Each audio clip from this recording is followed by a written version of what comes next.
माँ जी ने सनक सनंदन सनातन और संत कुमार को रचा है। आगे चल करके ये चारों के चारों भैया है ना, ये निवृत्ति मार्ग पर चले गए, यानी संत जन्म लेते ही संत बन गए और जाकर के महाराज भगवान की भक्ति के लिए निकल पड़े। अब इनको थोड़ा क्रोध आया, मैं जो सृष्टि करता हूँ वो सृष्टि वही रह जाती है, तो इसलिए आज वर्णन आता है उन्हें क्रोध आया है। ध्यान गैया मणो पे भूर्व मध्य प्रजापते। आज ब्रह्मा जी को क्रोध आया, तो जब क्रोध आता है ना तो व्यक्ति की जो भौएं ये सिकुड़ जाती है। तो जब क्रोध आया और दोनों भौएं जब सिकुड़ी तो बंधुओं दोनों भौं के बीच से आज एक लाल रंग का नीले स्वर वर्ण वाला एक बालक उद्भव हुआ और बालक उद्भव होते ही महाराज रोने लगा। एक बालक प्रकट हो गया, रोने लगा तो नाम रुद्र पड़ गया। ये रुद्र कोई और नहीं, स्वयं भूत भावन भोलेनाथ ही आज रुद्र रूप में पधारे। बोली श्री रुद्र रूप भगवान की। आगे चल करके ब्रह्मा जी से कहा मैं कौन हूँ।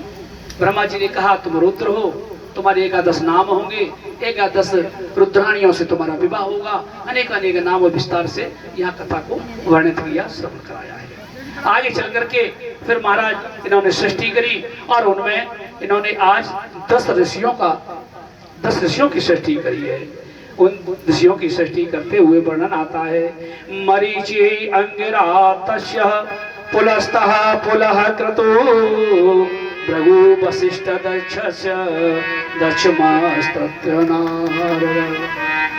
आज इन्होंने यहाँ 10 ऋषियों को रचा है। वर्णन आता है उनके नाम इस तरह है। मरीचि, अत्रि, अंगिरा, पुलस्त, पुलह, क्रतु, भृगु, वशिष्ठ, दक्ष और 10वें नारद है। इस तरह इनका वर्णन आता है। अब इनका सबका वर्णन है कि वशिष्ठ को प्राणों से किया, किसी को आंख से किया, किसी को नाक से किया, किसी को हाथ से किया, सबका विस्तार से यहाँ वर्णन दिया गया है। इस तरह यहाँ वर्णन आता है। आगे चल करके इस क्रम को करते हुए आगे बढ़े, लेकिन ये ब्रह्मा जी सोचने लगे मैं जो सृष्टि करता हूँ वो सृष्टि का विस्तार क्यों नहीं हो रहा है, अपने आप क्यों नहीं पनप रही है। तो दुखी हो गए। दुखी हुए तो आज फिर भगवान को जो का चिंतन किया है। आज भगवान की प्रेरणा से आज भूत भावर भोलेनाथ पधारे हैं। वो आकर के आज उन्होंने कहा देखो ब्रह्मा जी ऐसी बात नहीं बनेगी, अभी तुम अकेले प्रयास कर रहे हो, वो अकेला चना भार नहीं फोड़ता, इसलिए एक से बात नहीं बनेगी। कैसे बनेगी? बोले युगल से बात बनेगी, जोड़ा बनाओ। जोड़ा कैसे बनाऊं?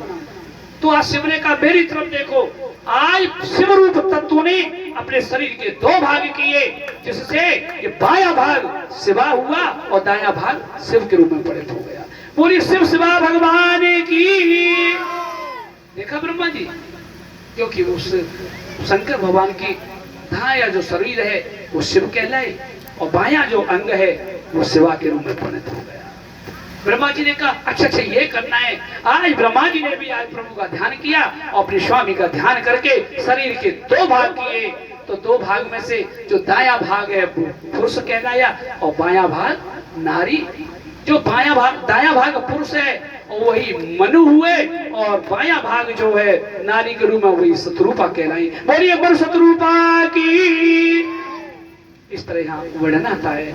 आगे चल करके मनु शत्रुपा से कहा जाओ और तुम आगे मेरे हाथ को बढ़ाओ, यानी सृष्टि का निर्माण करो।